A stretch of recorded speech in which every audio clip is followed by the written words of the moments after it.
E aí, pessoal, tudo bom com vocês? Sejam bem-vindos para mais um vídeo aqui do Vulcanes. A gente tá recebendo aqui a Ana Lu, do Terror de Quinta. Que bom que a Ana Lu aceitou nosso convite.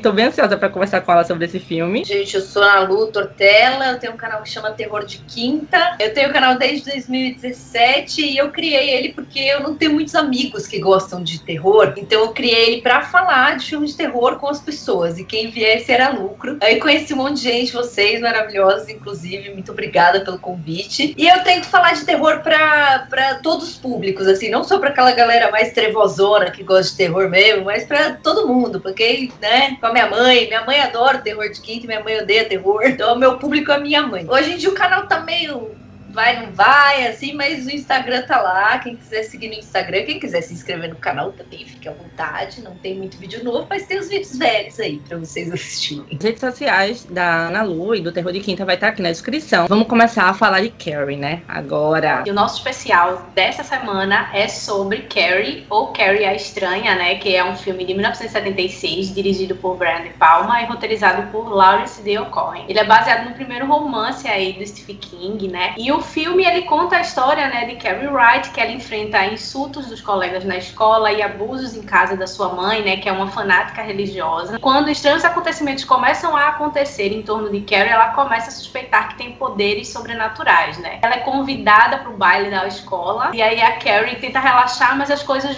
vão tomando um rumo sombrio e violento, e aí se desenvolve toda a história. Então, ano passado eu fiz o mês de setembro, que é o aniversário do Stephen King, eu fiz só com filmes muito ruins, baseados nos livros dele.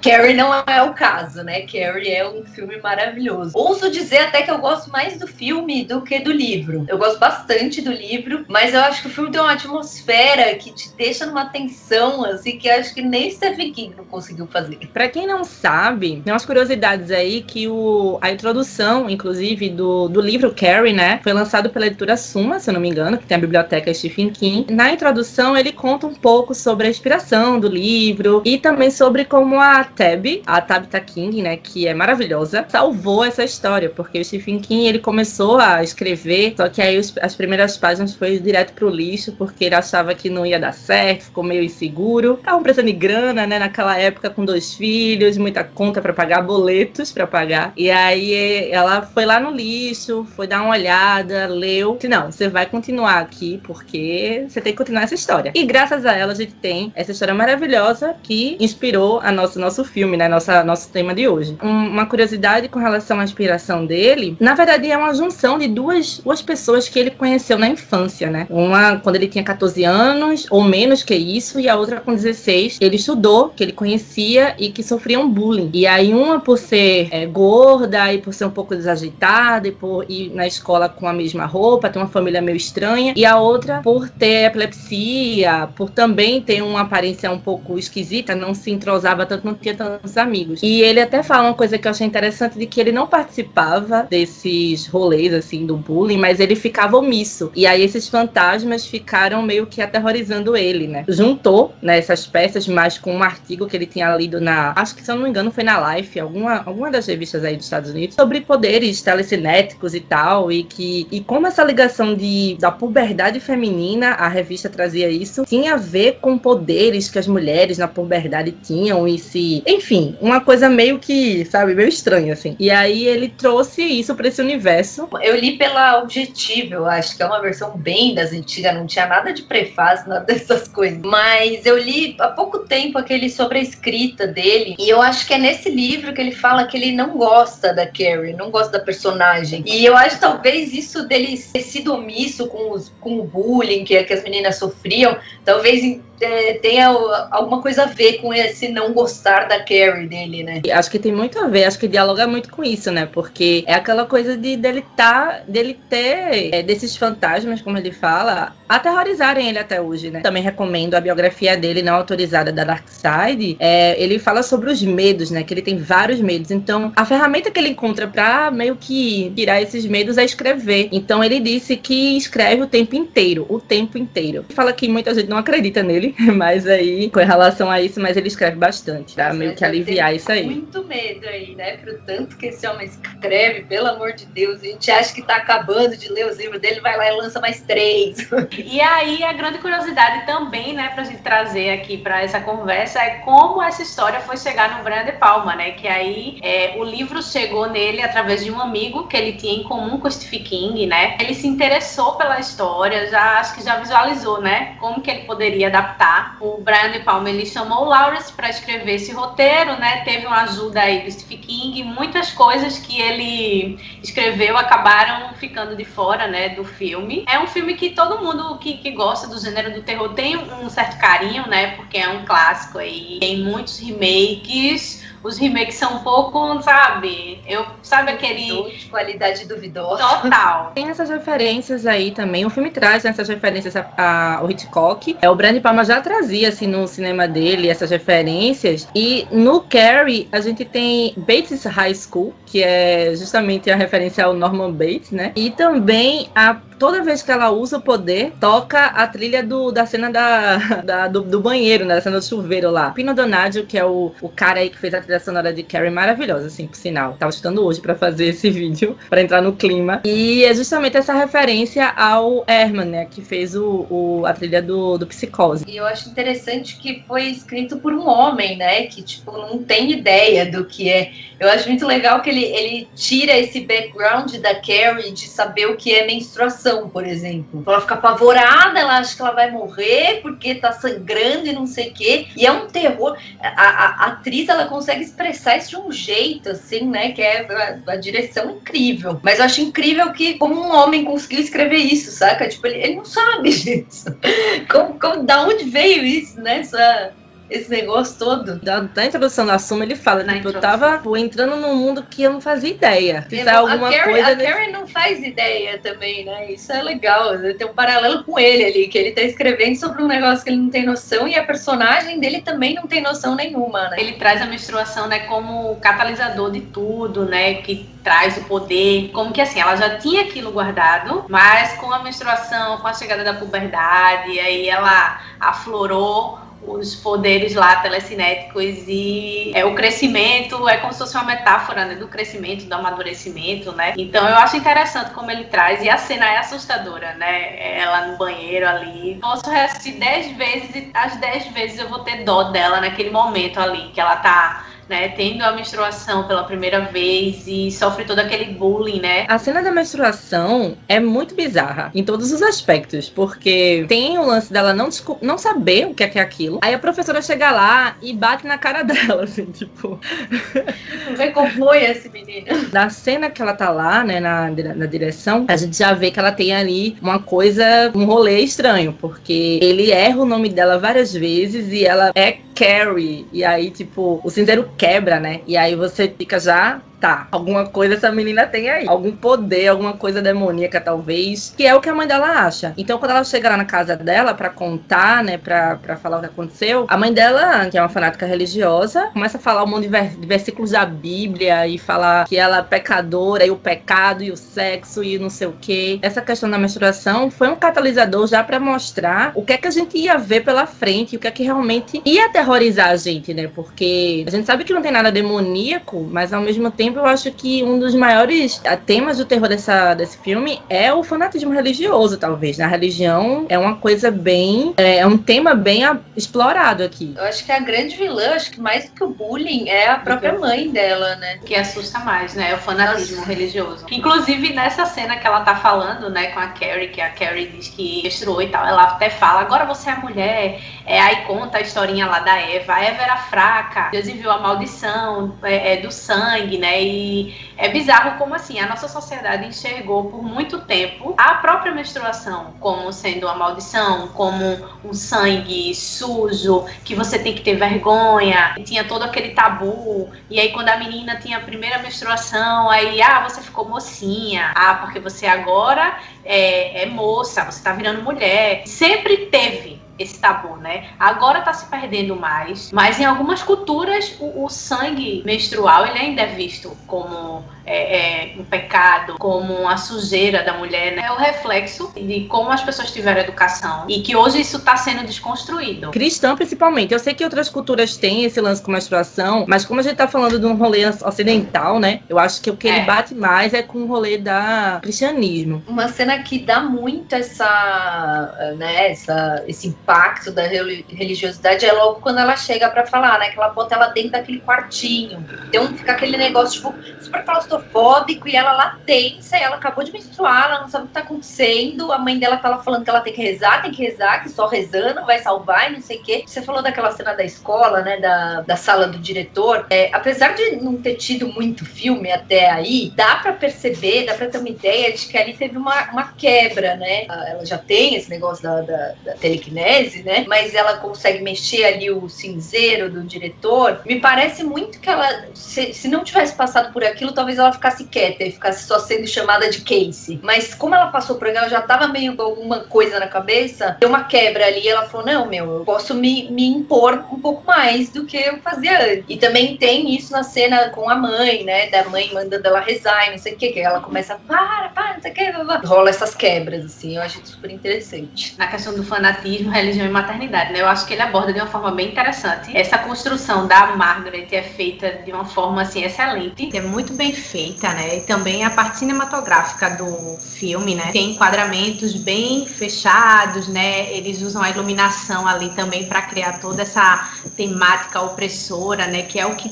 dá o medo, assim, no filme, né? Eu acho que a cena que resume a Margaret é aquela que ela tá cortando a cenoura quando a Carrie vai pro baile. Nossa, aquela cena eu acho que é loucura total, assim, porque ela tá, tipo, olhando para o nada, cortando uma cenoura, né, que já tem aquele negócio fálico, e ela putona lá, sem saber o que ela tá fazendo, sem saber o que tá acontecendo, de tão irada que ela tá, né? Eu acho muito louca essa cena. Complementando também, né, porque a gente tá falando sobre os símbolos religiosos que tem dentro da casa, e também a casa é um personagem bem interessante porque ela tem um formato meio igreja, meio um negócio meio bizarro, como se fosse uma igrejinha, assim, sabe? Tipo, a sala e tal. A construção da maternidade é que a própria professora é uma figura bem maternal, assim, pra Carrie, né? Porque... muito mais do que a mãe dela, né? E a gente tem 3 figuras aí maternas. Tem a Margaret, tem a professora, que ela tá lá meio que entendendo os jovens, né? Tenta ali mediar a situação, fica preocupada com a Carrie, não tem ideia do que ela tá passando, e por isso que ela tem todo esse cuidado de perguntar à galera o que é isso, o que é que você vai fazer, porque você chamou ela pro baile, isso é uma pegadinha e tal. E a figura da senhora Snell, que é interessante, ela já olha assim, com meio assim, torto pra Margaret, não é ela que vai lá levar um versículo da Bíblia, vai levar um negócio, ela já dá o dinheiro assim pra ela sair da casa dela. Eu acho interessante a construção dessas 3, são bem diferentes. Eu acho legal da senhora Snell também, que apesar dela ser meio despojada, assim, né, essa cena eu acho incrível dela, tipo, chega a Margaret lá e ela, tá, vai pra lá, né? Mas ela é super cuidadosa com a filha, né? Tipo, tudo bem, onde você vai? Vai lá, então. Mas aí você vê que quando ela tem os problemas lá com a filha, ela fica super... Ela tá ali, ela é uma mãe presente, né? Não é como se ela fosse ela não é o contrário da Carrie White, assim, digamos, né? Ela é uma mãe mesmo.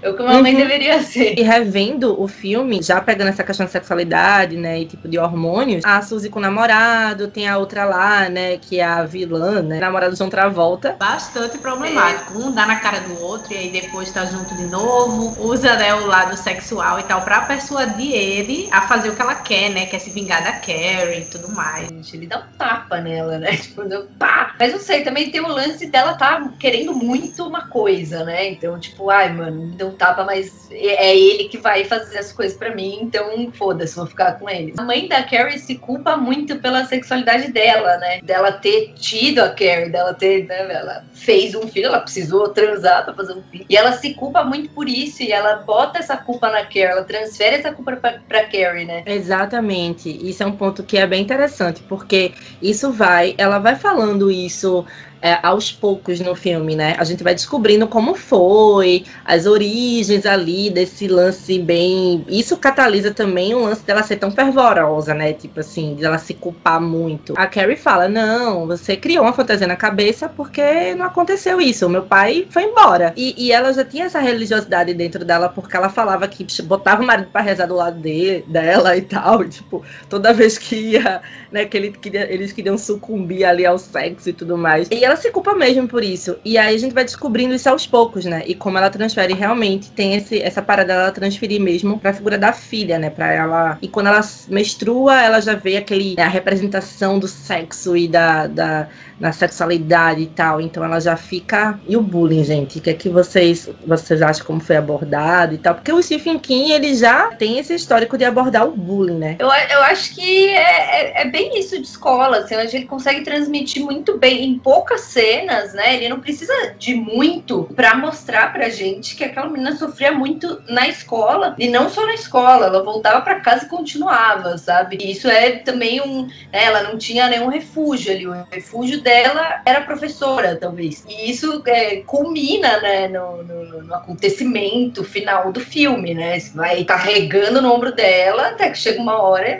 e ela tem poderes, né? A gente não mexa com quem tem poderes. E ela sofre abuso de todos os lados, né? Inclusive também a gente tem que falar aqui da professora que bate na cara de todo mundo, né? Ela bate na cara das alunas, assim, do nada. Você desobedeceu, você falou grosso com ela dá um tapão, gente, como assim? Se esse filme fosse hoje em dia, ia dar problema, com certeza. É um festival, né, de bofetada, né? Do tipo, acorda minha filha, pá, na cara da menina novamente. E é muito problemática essa relação, ao mesmo tempo que a gente entende que é uma relação até maternal e tudo mais. Mas assim, não me contrarie, viu? Que é tapa na cara, sabe? Ela não tem aquele pensamento da mãe, né? Que a mãe mesmo, como a Gabi falou, ela conta tanto aquela mentira ali da história do pai, que ela acredita. Ela faz a Carrie ser daquela forma, mesmo ela não acreditando naquilo ali, e a menina é obrigada a rezar, e tem aquele armário lá, né, que é uma sessão de abusos, né, sem fim, né. Eu acho que o Brian De Palma, ele consegue transmitir, assim, ele constrói muito bem esse rolê de, tipo, o que estava acontecendo com ela no colégio, o que acontece com ela em casa. Assim, no metade do filme, quando ela aceita ir pro baile, a gente sabe o que vai acontecer. A personagem, ela se enche de esperança um pouquinho, e de certo modo, no baile mesmo, antes de combinar o que aconteceu, ela tava se trozando com a galera, sabe? Tava de boas, assim. E outra coisa que eu achei interessante na construção da Carrie mesmo, é que ela é muito ciente das coisas, né? Porque, tipo, ela não é aquela personagem que é poderosa, mas não sabe lidar com isso, e o problema dela da vida é, tipo, como controlar. Não, ela tem controle do poder dela. E ela vai procurar entender porque ela sabe que não é nada de demônio. Aí ela vai começar a estudar, e aquela criança fica lá, tipo, zoando ela lá, quando ela tá voltando no colégio, que ela derruba ele, tipo, intencionalmente, assim. Então ela tem um controle do poder dela, né? Isso me leva a crer que o que aconteceu no final, ela tinha todo o controle. Ela tava muito ciente do que tava acontecendo, sabe? Eu acho que o poder dela é um pano de fundo, né? Porque geralmente essas histórias, assim, que contam de coisas sobrenaturais e tal, o principal é o poder, é o sobrenatural. E nesse caso, tipo, o poder é meio que foda-se, assim, saca? Tipo, o principal é a vida dessa menina. Eu acho que ele narrativamente constrói uma coisa interessante, assim. Muito, é incrível. Muito, porque eu já li o livro, não é a primeira nem a segunda vez que eu assisto o filme, e você espera por aquilo, por mais que você saiba o que vai acontecer, isso eu acho sensacional, né? Essa galera fica tipo, ai, não pode spoiler, não sei o quê. Mas, meu, um filme desse, você pode ser o spoiler que for, que você vai entrar naquilo, você vai querer chegar nessa cena, e quando chega, ela é sensacional. Ele consegue construir esse lance de gente querer o sangue, né? Você tipo, sofreu tanto, menina, faz alguma coisa aí com o povo. Nossa, muito. Porque é tipo isso, você quer que as pessoas sofram, sabe? Traz um negócio, você que fala, meu Deus, não quero ser essa pessoa. Eu gostei, é o que a gente espera o tempo inteiro, assim, no filme, para que isso aconteça. Por mais que a gente entenda que ela controla ali o poder dela e tal, a gente fica esperando isso acontecer, assim, não, você tem que se vingar agora. Mas aí, quando começa, você fica, não, Carrie, mas tá bom, sabe? Tipo, já deu, já tá deu, bom. Aí, tipo, já a professora já era, e a galera que tava lá já era também. Aí você faz, não, Carrie, tá bom, mas não era suficiente pra ela, né? Leva a esse ponto, né? Que a plateia queria sangue, né? A gente assistindo, a gente quer sangue, a gente quer ver aquelas pessoas ali morrendo e tudo mais. E eu acho uma reflexão bem interessante. É satisfatório, né?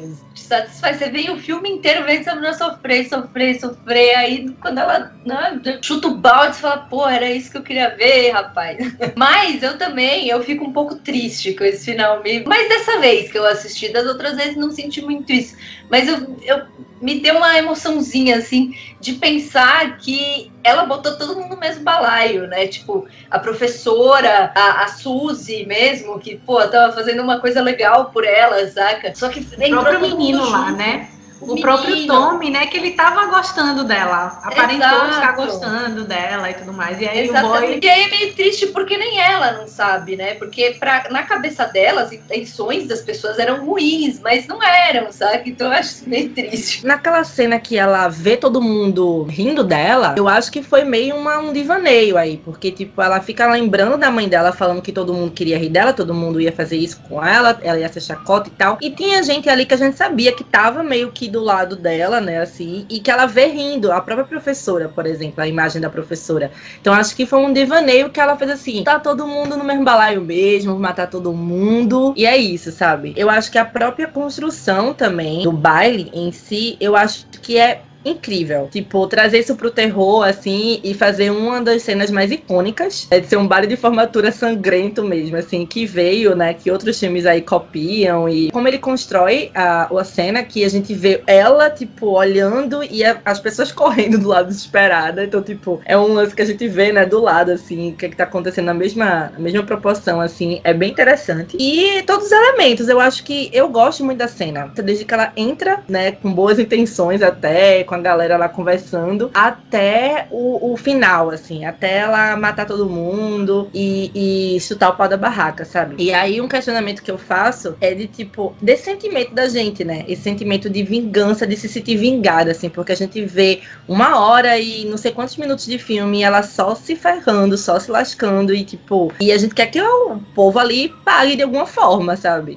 Eu nunca teria um sentimento assim por alguém, ou alguma coisa do tipo. Mas aí você vê um filme de terror que acontece uma coisa dessa e você quer que o povo se lasque, velho. Você, tipo, você quer ver sangue, sabe? Mas esse final me faz me questionar muito como que eu assisto um filme desse, tenho esses sentimentos e depois vou me declarar como uma abolicionista penal, por exemplo. Porque são coisas, né, que não condizem uma com a outra. Maldito Brian De Palma. É isso que é muito legal, assim, no terror. Porque ele provoca você, é um gênero que provoca você, de certo modo, tipo, a você se às vezes você nem sabe que aquilo ali tá dentro de você e, tipo, e você vê seus instintos mais primitivos, talvez, sabe? E aí você se assusta um pouco, né? Você se assusta um pouco. Você não tem como controlar esse sentimento dentro de você. Ele leva a gente para uns lugares sombrios, assim, que você fala, meu Deus, homem, por quê? Uma curiosidade sobre essa questão da Sissy Spacek é que o Brian De Palma queria outras atrizes aí, até a Melanie Griffith fez acho que tava cotada ou fez a audição e tal. E aí ela colocou vaselina no cabelo e aí foi pro teste, tipo, vestida com um vestido de marinheiro que a mãe dela fez quando ela tava na 7ª série, um negócio bem doido, assim. E ela não escovou os dentes, não lavou a cara, foi assim que acordou, assim, tipo, bem tchan. E aí ela conseguiu o papel na hora. Transmite, né, fisicamente e sei lá, tipo, eu consigo ver a personagem nela, assim. Eu acho incrível que ela consegue transmitir tanto a fragilidade da Carrie quanto a força, né? Tipo, nem parece a mesma pessoa ali, isso, né? Você vê muito nos olhos dela, no jeito que ela se coloca ali na tela, né? Maravilhosa, zero defeitos, incrível. Depois, né, do clássico, teve o The Raid, Carrie 2, o Carrie de 2002 e o Carrie 2013, que foi com a Julianne Moore e com a Chloe Moretz. E esse aí é o que é mais polêmico, né? É o que todo mundo fala muito. Gente, a mulher é maravilhosa, mas assim, ela tá péssima nesse papel da mãe, né, da Margaret. Péssima, gente, sério. A Carrie voa, gente, nesse filme. Mas, eu acho que é muito difícil você pegar uma obra-prima do Brian De Palma, né? Esse filme ele é muito icônico e ele não é datado, ele é muito bem feito, assim, para as gerações novas. Então, você refazer isso com, né, porra, como é que você vai recriar a Carrie da Sissy Spacek, que é maravilhosa, sabe? Eu imagino pra essas atrizes, cara, eu jamais pegaria um papel desse. Eu falo, não consigo, não sou capaz. Quando a gente tava falando do final, final. Eu acho que aquela cena que a Carrie sai da escola, né? Quando ela desce do palco, eu sinto muito que tem um negócio divino nela, né? Ela tá com uma luz diferente, assim, parece que ela tá andando sobre as águas, sabe? Então, tipo, e ela tá sob o controle ali da situação. Então, pra mim, ela é tipo uma deusa ali naquele momento. Como obra de arte, o Brian De Palma acerta bastante. E o Stephen King traz uma história bem interessante. Dialoga muito bem com a sociedade que a gente vive até hoje e com as questões das meninas, adolescentes, né? A questão do bullying também, do abuso em casa, né? Do fanatismo religioso. Então, é bem interessante. Esse foi o 4º vídeo no nosso especial de Halloween. Eu agradeço muito a Ana Lu por ter participado. Essa conversa foi maravilhosa, maravilhosa, maravilhosa. Que a gente faça outras collabs, que eu amei. Sério, foi muito legal. Muito também. As redes sociais da Ana Lu e do Terror de Quinta vão estar aqui na descrição, as nossas redes também. Alguns links também que a gente usou pro roteiro, algumas curiosidades vão estar todos aqui também na descrição. E é isso, gente. Se você ainda não é inscrito no canal, se inscreve, ativa o sininho para receber as notificações. Até o próximo vídeo. Beijo, tchau.